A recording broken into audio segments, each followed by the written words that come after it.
ओम शांति। 11-12-20 की वाणी है। मीठे बच्चे, Madhuban holiest of the Holi बाप का घर है। यहाँ तुम किसी भी पतित को नहीं ला सकते। प्रश्न, इस ईश्वरी मिशन में जो पक्के निश्चय बुद्धि है उनकी निशानियां क्या होगी? उत्तर, वे स्तुति निंदा सब में धीरज से काम लेंगे, क्रोध नहीं करेंगे, किसी को भी दैहिक दृष्टि से नहीं देखेंगे, आत्मा को ही देखेंगे, आत्मा होकर बात करेंगे। स्त्री पुरुष साथ में रहते कमल फूल समान रहेंगे, किसी भी प्रकार की इच्छा नहीं रखेंगे। गीत जले न क्यों परवाना। ओम शांति। रूहानी बच्चों प्रति रूहानी बाप समझा रहे हैं, अर्थात भगवान पढ़ा रहे हैं रूहानी स्टूडेंट को। उन स्कूलों में जो बच्चे पढ़ते हैं उन्हें कोई रूहानी स्टूडेंट नहीं कहेंगे, वह तो है ही आसुरी विकारी संप्रदाय के। आगे तुम भी आसुरी अथवा रावण संप्रदाय के थे। अब राम राज्य में चलने के लिए 5 विकारों रूपी रावण पर जीत पाने का पुरुषार्थ कर रहे हो। यह जो नॉलेज प्राप्त नहीं करते उन्हों को समझाना पड़ता है। तुम रावण राज्य में हो, खुद समझते नहीं है। तुम अपने मित्र संबंधियों आदि को कहते हो हम बेहद के बाप से पढ़ते हैं, तो ऐसे नहीं कि वह निश्चय करते हैं। कितना भी बाप कहे या भगवान कहे तो भी निश्चय नहीं करते। नए को तो यहाँ आने का हुक्म नहीं है। बिगर चिट्ठी व बिगर पूछे तो कोई आ भी नहीं सकते, परंतु कहाँ कहाँ कोई आ जाते हैं। यह भी कायदे का उल्लंघन है। एक एक का पूरा समाचार, नाम आदि लिख पूछना होता है। इनको भेजते में फिर बाबा कहते हैं भले भेज दो। अगर आसुरी पति दुनिया के स्टूडेंट होंगे तो बाप समझाएंगे। वह पढ़ाई तो विकारी पतित पढ़ाते हैं, यह ईश्वर पढ़ाते हैं। उस पढ़ाई से पाई पैसे का दर्जा मिलता है। भल कोई बहुत बड़ा इम्तिहान पास करते हैं, फिर कहाँ तक कमाते रहेंगे। विनाश तो सामने खड़ा है, नेचुरल कैलेमिटीज भी सब आने वाली है। यह भी तुम समझते हो। जो नहीं समझते हैं उन्हों को बाहर विजिटिंग रूम में बिठाए समझाना होता है। यह है ईश्वरी पढ़ाई। इसमें निश्चय बुद्धि ही विजयंती होंगे, अर्थात विश्व पर राज्य करेंगे। रावण संप्रदाय वाले तो यह जानते नहीं। इसमें बड़ी खबरदारी चाहिए। परमिशन बिगर कोई भी अंदर आ नहीं सकता। यह कोई घूमने फिरने की जगह नहीं है। थोड़े समय में कायदे कड़े हो जाएंगे, क्योंकि यह है holiest of the holy. Shiv Baba को इंद्र भी कहते हैं ना। यह इंद्र सभा है। 9 रत्न अंगूठी में भी पहनते हैं ना। उन रत्नों में नीलम भी होता है, पन्ना माणिक भी होता है। ये सब नाम रखे हुए हैं। परियों के भी नाम है ना। तुम परियां उड़ने वाली आत्माएं हो, तुम्हारा ही वर्णन है, परंतु मनुष्य इन बातों को कुछ भी समझते नहीं है।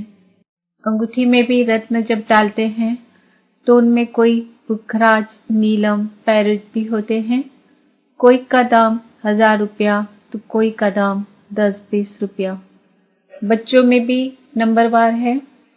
कोई तो पढ़कर मालिक बन जाते हैं, कोई फिर पढ़कर दास दासियां बन जाते हैं।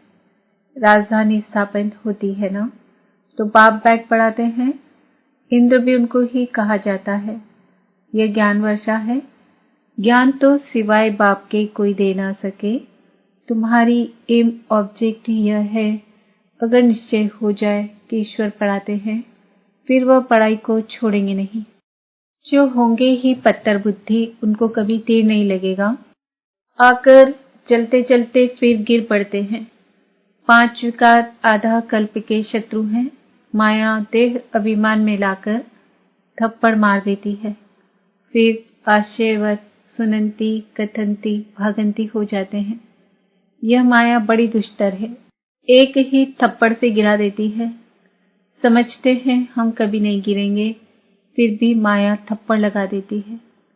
यहाँ स्त्री पुरुष दोनों को पवित्र बनाया जाता है।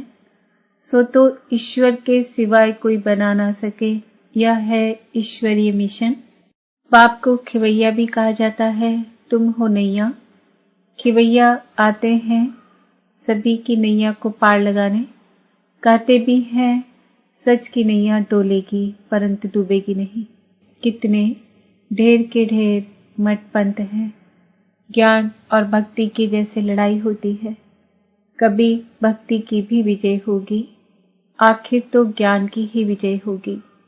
भक्ति की तरफ देखो कितने बड़े बड़े योद्धे हैं, ज्ञान मार्ग की तरफ भी कितने बड़े बड़े योद्धे हैं। अर्जुन, भीम आदि नाम रखे हैं। यह तो सब कहानियां बैठ बनाई हैं, गायन तो तुम्हारा ही है। हीरो हीरोइन का पार्ट तुम्हारा अभी बज रहा है। इस समय ही युद्ध चलती है। तुम्हारे में भी बहुत है जो इन बातों को बिल्कुल समझते नहीं है। जो अच्छे अच्छे होंगे उनको ही तीर लगेगा। थर्ड क्लास तो बैठ ना सके। दिन प्रतिदिन बहुत कड़े कायदे होते जाएंगे। पत्थर बुद्धि जो कुछ नहीं समझते उनको तो यहाँ बैठना भी बेकायदे है। यह हॉल होलीएस्ट ऑफ होली है। पोप को होली कहते हैं। यह तो बाप है होलीएस्ट ऑफ होली। बाप कहते हैं इन सभी का मुझे कल्याण करना है। यह सब विनाश हो जाने वाले हैं। यह भी कोई सब थोड़े ही समझते हैं। भल सुनते हैं परंतु एक कान से सुन दूसरे कान से निकाल देते हैं। न कुछ धारण करते हैं न कराते हैं। ऐसे गूंगे बहरे भी बहुत हैं। पाप कहते हैं hear no evil, see no evil, talk no evil, do no evil. वह तो बंदर का चित्र दिखाते हैं परंतु यह तो मनुष्य के लिए कहा जाता है। मनुष्य इस समय बंदर से भी बदतर है। नारद की भी कहानी बैठ बनाई है। उनको बोला तुम अपनी शक्ल तो देखो। 5 विकार तो अंदर में नहीं है। जैसे साक्षात्कार होता है, हनुमान का भी साक्षात्कार होता है ना। बाप कहते हैं कल्प कल्प यह होता है। सत्युग में यह कुछ भी बातें होती नहीं। यह पुरानी दुनिया ही खत्म हो जाएगी। जो पक्के निश्चय बुद्धि है वह समझते हैं कल पहले भी हमने यह राज्य किया था। बाप कहते हैं बच्चे अब दैवी गुण धारण करो। कोई बेकायदे काम नहीं करो। स्तुति निंदा सब में धीरज धारण करना है। क्रोध नहीं होना चाहिए। तुम कितने ऊंच स्टूडेंट हो। भगवान बाप पढ़ाते हैं, वह डायरेक्ट पढ़ा रहे हैं। फिर भी कितने बच्चे भूल जाते हैं जो कि साधारण तन है ना। बाप कहते हैं देहधारी को देखने से तुम इतना उठ नहीं सकेंगे। आत्मा को देखो। आत्मा यहाँ प्रकृति के बीच रहती है। आत्मा सुनकर कान हिलाती है। हमेशा आत्मा से बात करो। तुम आत्मा इस शरीर रूपी तख्त पर बैठी हो। तुम तमो प्रधान थी, अब सतो प्रधान बनो। अपने को आत्मा समझ। पाप को याद करने से देह का भान छूट जाएगा। आधा कल्प का देह अभिमान रहा हुआ है। इस समय सब देह अभिमानी हैं। अब बाप कहते हैं देही अभिमानी बनो। आत्मा ही सब कुछ धारण करती है। खाती पीती सब कुछ आत्मा करती है। बाप को तो अभोक्ता कहा जाता है। वह है निराकार। यह शरीरधारी सब कुछ करते हैं। वह खाता पीता कुछ नहीं। अभोक्ता है तो इसकी फिर वो लोग कॉपी बैठ करते हैं। कितना मनुष्यों को ठगते हैं। तुम्हारी बुद्धि में अभी सारा ज्ञान है। कल पहले जिन्होंने समझा था वही समझेंगे। बाप कहते हैं मैं ही कल्प कल्पा कर तुमको पढ़ाता हूँ और साक्षी हो देखता हूँ। नंबर पार पुरुषार्थ अनुसार जो पढ़ा था वही पढ़ेंगे। टाइम लगता है। कहते हैं कलयुग अभी 40,000 वर्ष शेष है। तो घोर अंधेरे में है ना। इसको अज्ञान अंधेरा कहा जाता है। भक्ति मार्ग और ज्ञान मार्ग में रात दिन का फर्क है। यह भी समझने की बातें हैं। बच्चे बड़ी खुशी में डूबे हुए रहने चाहिए। सब कुछ है, कोई तमन्ना नहीं। जानते हैं कल पहले मिसल हमारी सब कामनाएं पूरी होती है, इसलिए पेट भरा रहता है। जिनको ज्ञान नहीं उनका थोड़े ही पेट भरा रहेगा। कहा जाता है खुशी जैसी खुराक नहीं, जन्म जन्मांतर की राजाई मिलती है। दास दासी बनने वालों को इतनी खुशी नहीं रहेगी। पूरा महावीर बनना है, माया हिला ना सके। बाप कहते हैं आंखों की बड़ी संभाल रखनी है, क्रिमिनल दृष्टि न जाए। स्त्री को देखने से चलायमान हो जाते हैं। अरे तुम तो भाई बहन कुमार कुमारी हो ना, फिर कर्मेंद्रियां चंचलता क्यों करती? बड़े बड़े लखपति करोड़पति को भी माया खलास कर देती है, गरीबों को भी माया एकदम मार डालती है। फिर कहते बाबा हमने धक्का खाया। अरे 10 वर्ष के बाद भी हार खा ली, अब तो पाताल में गिर पड़े। अंदर में समझते हैं इनकी अवस्था कैसी है। कोई कोई तो बड़ी अच्छी सर्विस करते हैं। कन्याओं ने भी भीष्म पितामह आदि को बाण मारे हैं ना। गीता में थोड़ा बहुत है। यह तो है ही भगवानुवाच। अगर कृष्ण भगवान ने गीता सुनाई तो फिर ऐसा क्यों कहते मैं जो हूँ जैसा हूँ कोई बिरला जानते। कृष्ण यहाँ होता तो पता नहीं क्या कर देते। कृष्ण का शरीर तो होता ही है सतयुग में। यह नहीं जानते कि कृष्ण के बहुत जन्मों के अंत के शरीर में मैं प्रवेश करता हूँ। कृष्ण के आगे तो झट सब भाग गए। पोप आदि आते हैं तो कितना झुंड जाकर इकट्ठा होता है। मनुष्य यह थोड़े ही समझते कि इस समय सब पतित तम प्रधान हैं। कहते भी हैं है पतित पावन आओ, परंतु समझते नहीं कि हम पतित हैं। बच्चों को बाप कितना अच्छी रीति समझाते हैं।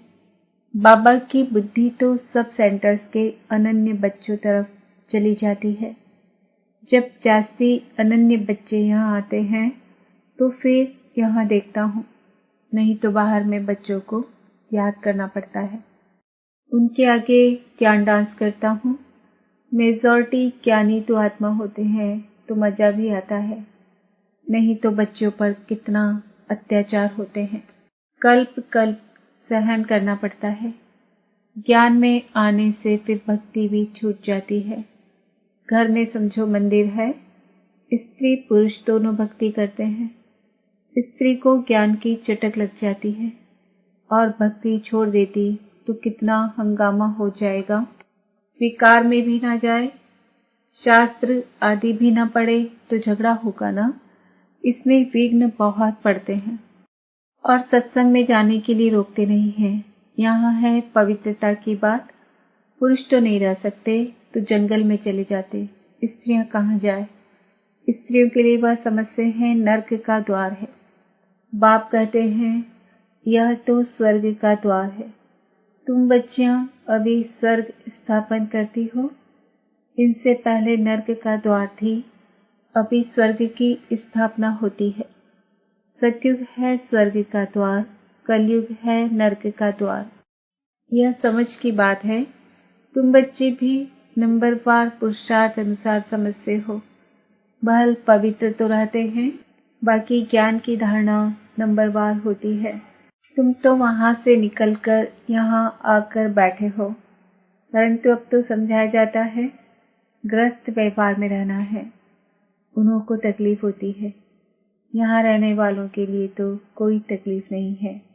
तो बाप समझाते हैं कमल फूल समान गृहस्थ व्यवहार में रहते पवित्र रहो।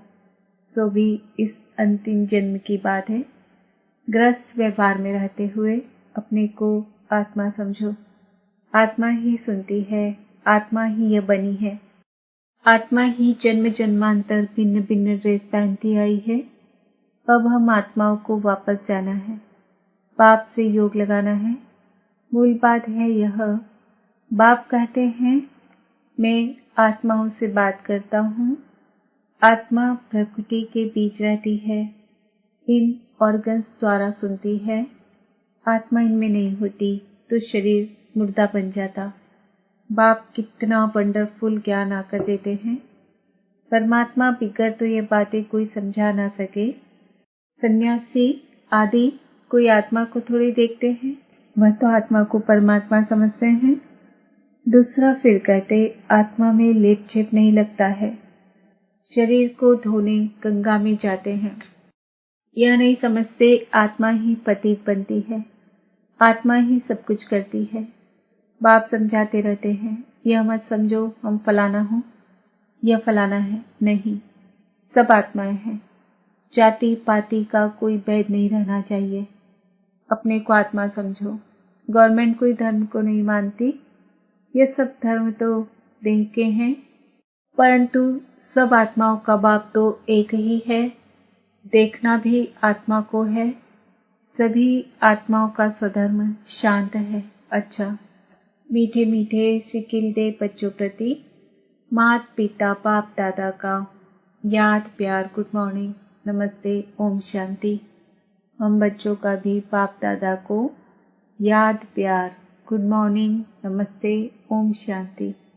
धारणा के लिए मुख्य सार, जो बात काम की नहीं है उसे एक कान से सुन दूसरे से निकाल देना है।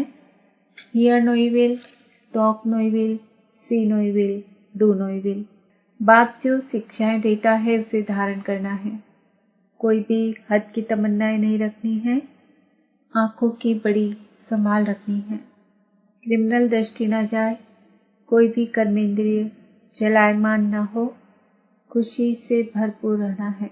वरदान, अटेंशन रूपी कृत द्वारा आत्मिक स्वरूप के सितारे की चमक को बढ़ाने वाले आकर्षण मूर्त भव। जब पाप द्वारा, नॉलेज द्वारा आत्मिक स्वरूप का सितारा चमक गया तो बुझ नहीं सकता, लेकिन चमक की परसेंटेज कम और ज्यादा हो सकती है। यह सितारा सदा चमकता हुआ सबको आकर्षित तब करेगा जब रोज अमृत वेले अटेंशन रूपी घृत डालते रहेंगे। जैसे दीपक में घृत डालते हैं तो वह एक रस जलता है, ऐसे संपूर्ण अटेंशन देना अर्थात पाप के सर्व गुण व शक्तियों को स्वयं में धारण करना। इसी अटेंशन से आकर्षण मूर्त बन जाएंगे। स्लोगन, बेहद की वैराग्य वृत्ति द्वारा साधना के बीज को प्रत्यक्ष करो। आज का सम्मान है, मैं आत्मा आकर्षण मूर्त हूँ। ओम शांति।